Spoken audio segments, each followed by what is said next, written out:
Moravi. Yana ko'ynab sonra qadimgi Moraviy remontlanıp, taklanıp turibdi motosikl. Klientlarimizga yaqindan hamma yerini ko'rsatib, svorka tegan yeri yo'q, mazoti, pazoti bari ishlaydi. Bahasini 5,5 deymiz, sal kelishamiz. Zakonne cho'tki price 5 olsun, tuz olsam, cho'tki price olsa admin bor. Almashaman beraveramiz. Birovlarni almashamam deyishi mumkin. Uyda planetam bor. Champamam bor. Endi bir yeri bor, ko'p klientlarimiz kelmasdan burun pulini necha paraton nechaga berasan deb so'raydi.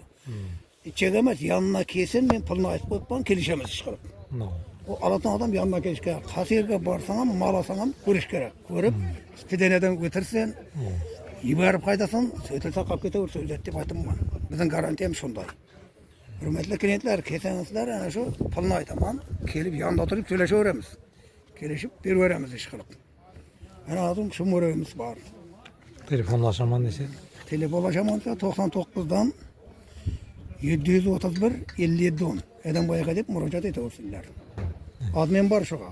Zakonne foyda olsa cho'tki 5 olsun, 4 olsun. Admin bor. Champanandi kunlasa eplasdan ham. Endi champada bir az motosikl olganda qilibmiz, kunlar osaversin.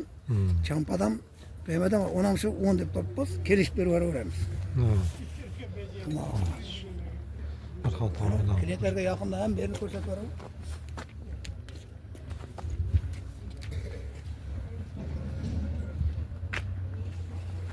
Kanaga.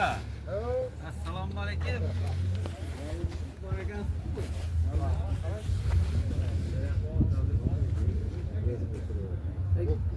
YouTube. Uruk mu ya? Ya, blogger kok. Blogger mı? Satlat.